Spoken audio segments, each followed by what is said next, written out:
In this video, I'm going to try to convince you not to take the GED test online. I'm going to talk about why it's usually a bad idea.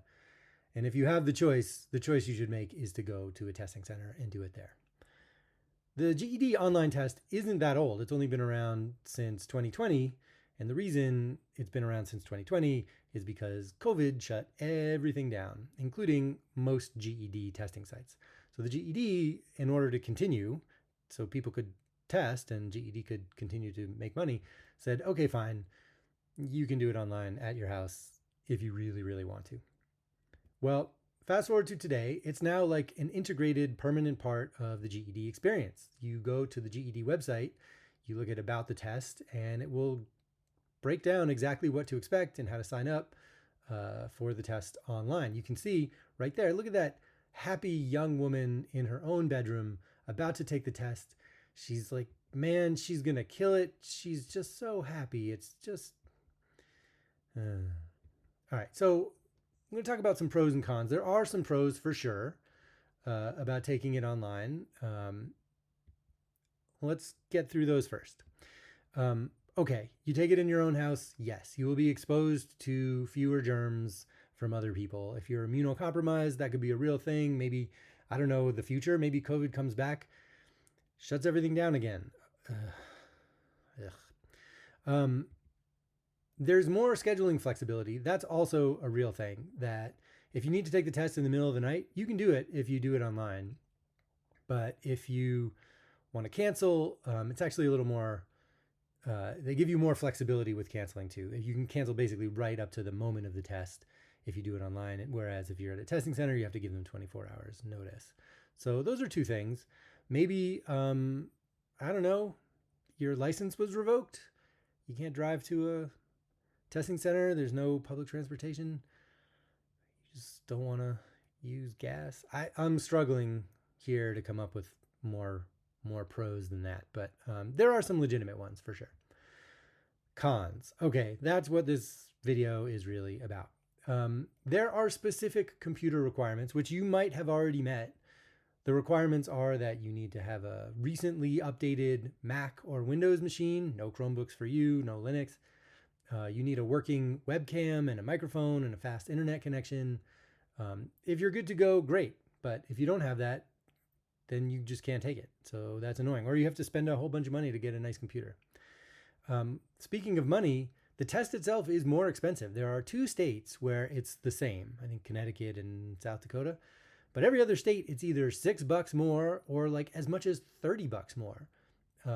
And there are no discounts if you fail it. So like if you go to a testing center and don't pass it, many states will offer you a discounted second attempt, third attempt even. That doesn't exist. You pay the full price every time for an online test. So that sucks.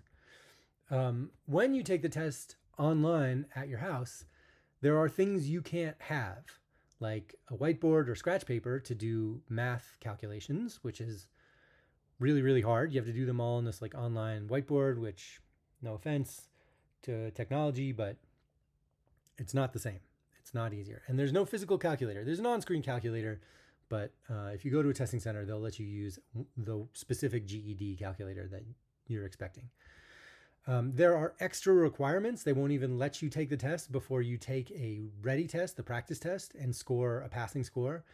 To be fair, that's something you should do anyway, to make sure before you go in that you know what to expect. And I have a whole video on why taking the ready test is a good idea. But this one, it's just like you can't even try if you don't take this test. So those are the cons. Just kidding. There's more. There's more cons.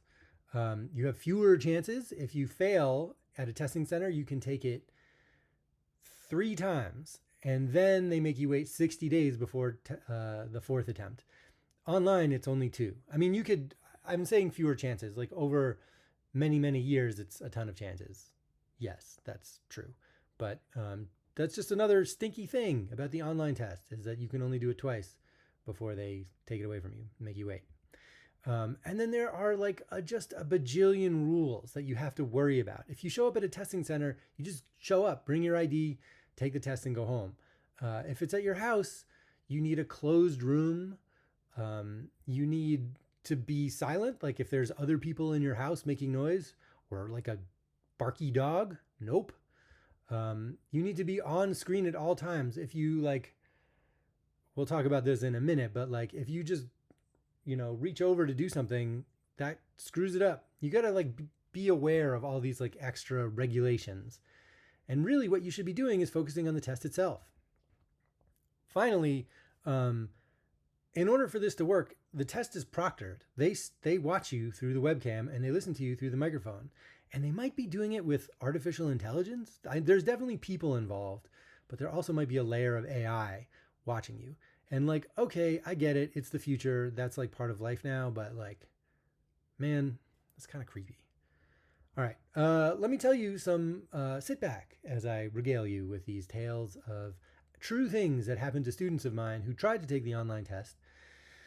The first one is that the student's laptop died. This won't be a problem if you're at a testing center, because if your computer does die, there's other computers and the proctor there can just like get you fixed. Someone else will fix your problem. If it's just you and your laptop dies, that's it. My student was taking the test. You're on the phone with the people. You can like try to like fix it and explain what's going on. And there are ways to like salvage your test, but not my student. He got a 125 because like 25 minutes into the test, his laptop died and wouldn't come back. This is the most egregious one. This blows my mind. Another student's laptop was about to die and she reached down to plug it in and she was off screen. Like the proctor couldn't see her face for, 5 seconds. Test was canceled. They also will come and intrude on your test. They'll like tap you on the shoulder digitally, like, excuse me, and give you a warning in the middle of your test when you're trying to be focused, because she was like mouthing the words that she was reading on the screen. She was like, true tales of online GED. Like some people do that. Okay, that's cool. If you do that at a testing center, it's not a big deal. But if they see you do it online, nope. They tell you to knock it off. And then you can even like look in the wrong direction. They get suspicious if you do that. So all these things are things you don't have to worry about if you go to a testing center. If you do it online, it's like just like part of your brain has to be devoted to following rules instead of just answering questions. So to wrap this up, the online testing might be right for you if you just like to go through life on hard mode. You just want it to be, you hustle and you grind and like, I don't want this to be easy. I want to do it the hard way. Okay, that's cool, bro. Do it that way. Also, if you have no other choice. And I understand, I went through all this stuff and there are people who are not near any testing centers and have to do it this way. They can't get childcare, whatever. Like there are reasons that are legit. But if you have the choice, the old-fashioned way is the best way. The way that people took the GED in 1950 is the way you also should take the GED. All right, that's it. I hope this pushed you towards doing a good thing, a more successful thing. That's what all these videos are about, trying to get you to pass this test with as little friction as possible. Of course, always, as I end these videos, definitely like and subscribe. Good luck, everybody.